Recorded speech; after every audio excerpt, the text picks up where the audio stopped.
आज के पैपलॉग में मैं आपसे उन दो केसों के बारे में बात करूंगा जिनके बारे में फैसला भारत के सर्वोच्च न्यायालय ने अभी हाल ही में सुनाया है।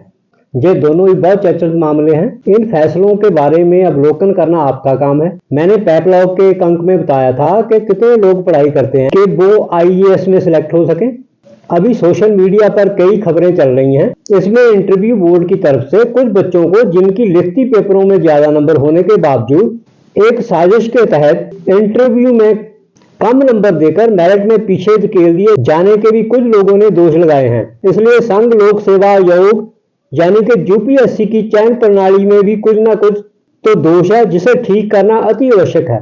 पूजा खेड़कर ने झूठ का सहारा लेकर आईएएस परीक्षा में पास तो होकर विकलांग और ओबीसी कैटेगरी के तहत लाभार्थी बतलाकर नौकरी भी ज्वाइन कर ली, पर उसके अपने तौर तरीके और अपने आप को ज्यादा बेहतर दिखाने के और उसके साथ ही अनुचित मांगे मंगवाने की जिद ने उसके बड़ी सूझबूझ और पूरे मजे हुए अपराधी की तरह अपनी योजना को अंजाम देने पर भी उस वक्त पानी फिर गया जब उसकी जांच शुरू हो गई और उसे निलंबित कर दिया गया, जो बाद में नौकरी से निकालते हुए केस भी दर्ज कर लिया गया। पूजा अपनी अग्रिम जमानत के लिए भागी फिरती रही।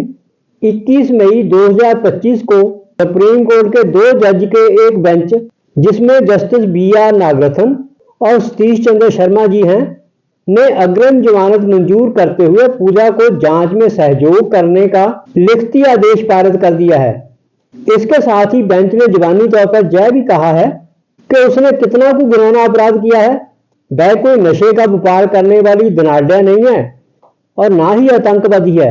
उसने कोई कत्ल तो नहीं किया है जो 302 की धारा तहत आती हो, ना ही वह NDPS मतलब narcotics drug and psychotropic substance नशीले पदार्थों के भंडार उपयोग बिक्री इत्यादि की अपराधी है। निश्चय ही यह ऐतिहासिक फैसला है कि हर एक संदिग्ध अपराधी को जमानत का हक मिलना ही चाहिए, कम से कम छोटे मोटे मामलों में तो अति आवश्यक है। आंकड़े बताते हैं कि लाखों की तादाद में लोग छोटे मोटे अपराधों के लिए सलाखों के पीछे हैं। वह ना तो वकीलों की मोटी फीस ही जुटा पाते हैं और ना ही उनके पास जमानत भरने के लिए पर्याप्त संपत्ति होती है, और वह जेलों में ही घुट घुट कर अंदर मर जाते हैं और परिवार बाहर मर जाते हैं।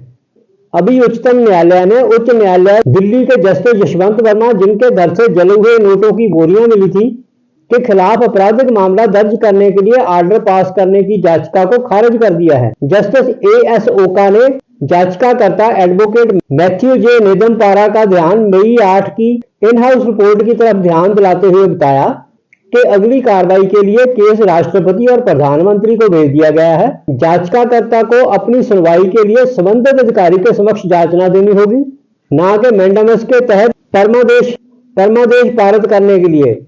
इस वक्त इस प्रार्थना को सुनने की कोई जरूरत नहीं रह जाती, इसलिए इसे खारिज किया जाता है।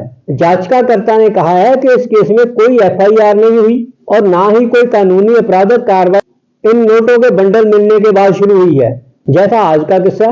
धन्यवाद।